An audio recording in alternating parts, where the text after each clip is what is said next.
Hello hello जी, good morning. और आप सबको मेरी तरफ से गुड मॉर्निंग। छोटों को प्यार, बड़ों को नमस्ते और दोस्तों को हेलो। तो फ्रेंड्स, आज है दिवाली और दिवाली का पहले दिन सुबह से ही रूटीन शुरू हो गया है। तो ये मैं अपने बालों में प्याज का रस डाल रही हूँ। और फ्रेंड्स, यकीन मानिए, ये प्याज का रस डालने से ना मेरे बाल जो झड़ रहे थे ना, बहुत ज़्यादा झड़ रहे थे। मुझे ऐसा लग रहा था कुछ ही दिनों में मैं गंजी हो जाऊंगी। गुच्छे के गुच्छे बालों में से निकल रहे थे। लेकिन ये इसका प्याज के रस का इंस्टेंट रिज़ल्ट है। आधी प्याज लेंगे ना, तो उसको हम कस लेंगे और कस के छानेंगे तो बहुत अच्छा उसका रस निकल जाता है, आधी प्याज का भी। और वो हम बाल उसमें एक बूंद तेल, नारियल का तेल या कोई भी तेल आप मिला लीजिए, 2-3 बूंदें उसकी, और फिर वो अपने बालों की जड़ों में लगाइए। यकीन मानिए फ्रेंड्स, बहुत अच्छा रिज़ल्ट मिलता है। मेरी तरफ से हाईली रिकमेंड है। और अगर आपको ऐसा लगता है कि प्याज में से स्मेल जो है वो सर में रह जाती है, मुझे भी पहले ऐसे ही लगता था कि प्याज की स्मेल सर में रह जाएगी, लेकिन ऐसा नहीं है। जब हम सर धोते हैं ना, अच्छे खुशबू वाले शैम्पू से हमें अपने सर धो लेना चाहिए।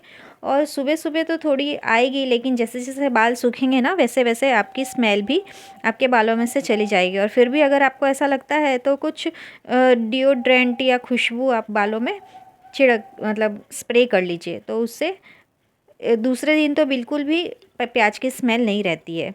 और प्याज बाल भी बहुत कम हो जाते हैं झड़ना। पहले मैं सुबह उठती थी ना, तो हमारे रूम में बाल ही बाल दिखते थे, बाल ही बाल झड़े हुए दिखते थे। रूम में दूसरा कोई कचरा नहीं होता था, लेकिन बालों का ही होता था।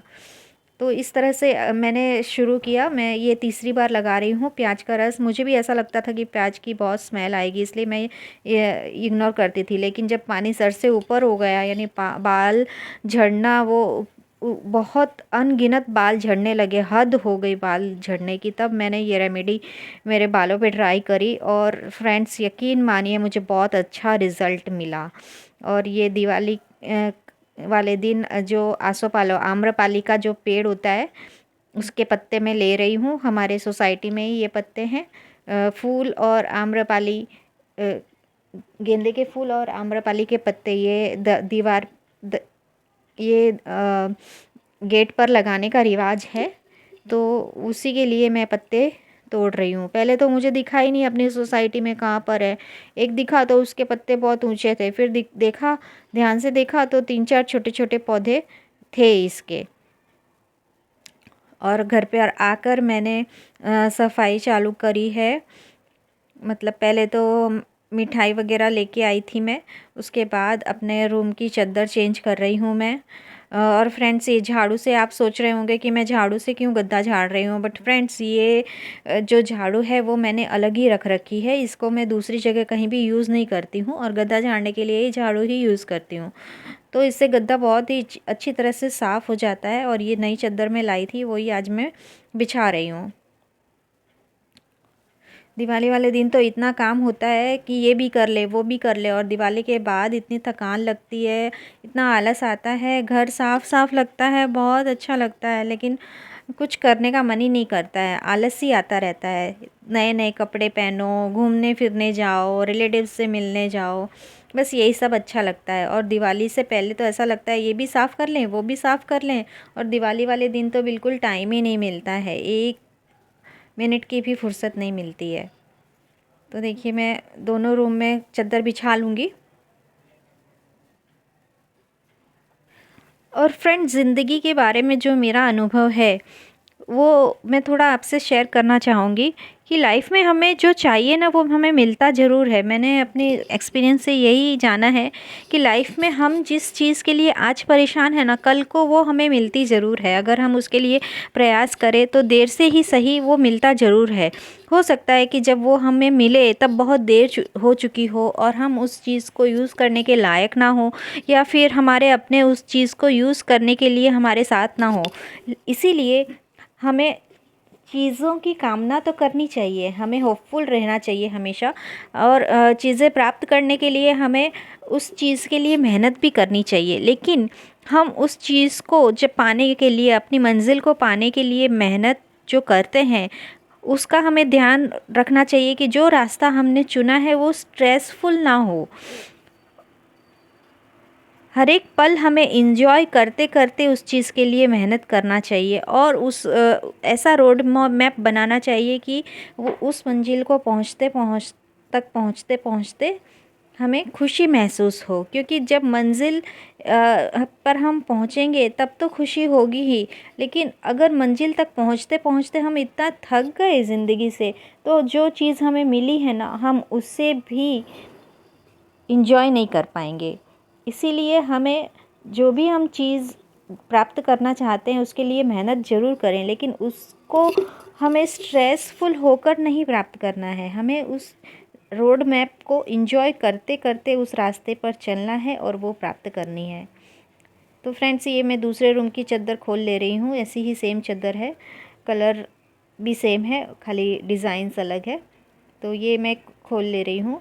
और फ्रेंड्स, अभी जब मैं एडिट कर रही हूँ ना, तब मैं बता रही हूँ कि ये जो चादरें हैं ना, वो हम लोग कॉटन की है ये सोच के ही लाए थे, लेकिन ये चादर कॉटन की नहीं निकली, रेशमी सी लग रही है। 500 की चादर लाए थे, उस समय देखने में बहुत अच्छी लगी और लगा कि कॉटन ही है, बट ये कॉटन नहीं थी। तो कॉटन और उसमें थोड़ा सा हल्का सा ही फ़र्क है, लेकिन ये कॉटन नहीं है। तो खैर क्या कर सकते हैं, दुकान वाले ने तो कॉटन बोल के ही दी थी, और जो इसके ऊपर सब लिखा हुआ था वो मैंने पढ़ा नहीं था, तो हो गई गलती। अभी क्या कर सकते हैं, झेलना पड़ेगा इस चादर को।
और फ्रेंड्स, आज मंडे था तो आज मेरा व्रत भी था, तो मैं ये चाय और केले ले रही हूँ,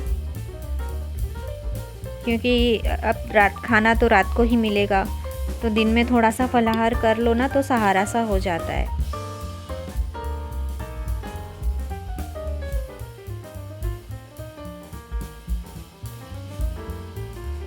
और अब मैं आ गई हूँ किचन में रात के खाने की तैयारी करने। तो खाने में हमारे यहाँ आलू गोभी बनेगी और मटर पनीर बनेगा और पूरी और हलवा, ये सारी चीज़ें बनेगी। तो वो वही मैं किचन में आ गई हूँ तैयारी करने।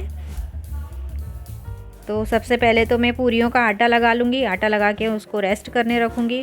उसके बाद सब्ज़ी काटूँगी और फिर सब्ज़ी छोंक दूँगी। फ्रेंड्स, ये पूरी के आटे में ना मैंने थोड़ी सी सूजी मिक्स करी है। मतलब अगर 4 कटोरी आटा है तो उसमें मैं 1 कटोरी सूजी मिक्स करूँगी। तो उससे क्या होता है ना कि पूरियाँ बहुत करारी करारी होती है, अच्छी होती है, करारापन थोड़ा हल्का हल्का सा आ जाता है, तो अच्छी लगती है खाने में। तो आज तो मैं पूरियाँ भी बना के ही रख लूँगी, क्योंकि तैयार होने के बाद फिर पूरियाँ नहीं बनती है। मतलब वापस से किचन में आओ, पसीना आए, मेकअप ख़राब हो, तो इससे बेटर है कि मैं खाना बना के ही रख दूँ सारा। साथ के साथ मैं दूध भी गर्म कर ले रही हूँ।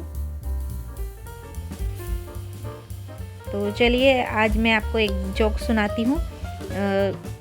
एक बॉस होता है और उसके बहुत सारे एम्प्लॉयज़ होते हैं। मीटिंग चल रही होती है, तो मीटिंग के बीच में बॉस ने अपने एम्प्लॉयज़ को एक जोक सुनाया, तो सब लोग ठहाके मार मार के ज़ोर ज़ोर से हंसने लगे। तो लेकिन एक आदमी नहीं हंसा। तो बॉस ने उसको पूछा कि क्या तुम्हें मेरा जोक अच्छा नहीं लगा? तो उसने बोला कि नहीं बॉस, मैंने अपनी जॉब चेंज कर दी है और मुझे मेरी दूसरी जॉब लग गई है। कुछ समझे आप? अगर समझ गए होंगे तो हंसी आएगी, वरना कोई बात नहीं। और फ्रेंड्स, इसके बाद ना मेरे बेटे का फ़ोन आ गया था। अमेज़न से मंगाया था, हमने ऑर्डर किया था। आने वाला तो 24 तारीख को ही आने वाला था, तो उसी दिन आ गया था। तो कॉल आ गया था कि नीचे लेने आ जाओ। एक्चुअली अमेज़न जो डिलीवरी बॉय था ना, उसके पास बहुत सारी डिलीवरी थी, तो उसने हमसे रिक्वेस्ट की थी कि आप नीचे आकर ही ले जाओ, मैं ऊपर नहीं आऊँगा। तो हम लोग नीचे जा रहे थे, तो इसलिए मैंने आगे की रिकॉर्डिंग नहीं ली, मैंने कैमरा स्टॉप कर दिया था और हम लोग नीचे चले गए थे। तो मैं आपको भी दिखाऊंगी कि कैसा फ़ोन है, क्या है, सब मैं आपको रिव्यू भी दूंगी, बताऊंगी भी। और आपको परचेज़ भी करना हो तो मैं डिस्क्रिप्शन बॉक्स में उसका लिंक दे दूंगी। काफ़ी अच्छा मोबाइल आया था। वन प्लस का मोबाइल था, उसमें कैमरा भी अच्छा था, साउंड सिस्टम भी अच्छा था। और फ्रेंड्स, अगर 5G फ़ोन लेना हो कम बजट में, स्टार्टिंग कम बजट में, तो ये काफ़ी अच्छा फ़ोन है।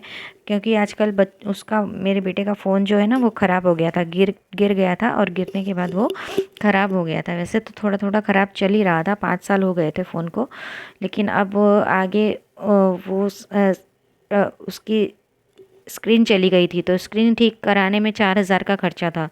तो हमने सोचा कि वो ठीक कराने से बेटर है कि नया ही ले लिया जाए, आने वाले 5 सालों तक तो वो चलेगा। तो इसलिए हम लोगों ने नया ऑर्डर कर दिया था। ठीक है फ्रेंड्स, ये मेरा छोटा सा व्लॉग था। अगर मेरा ये व्लॉग आपको पसंद आया हो तो लाइक शेयर एंड कमेंट ज़रूर कीजिएगा। और मैं यही वाला व्लॉग आगे कंटिन्यू करूँगी, तो बने रहिएगा। दूसरे मेरे व्लॉग में आएगा, ये व्लॉग फिर काफ़ी लंबा हो जाएगा, तो फ़ोन का रिव्यू वगैरह मैं नेक्स्ट व्लॉग में दूँगी। ठीक है, ओके, बाय बाय।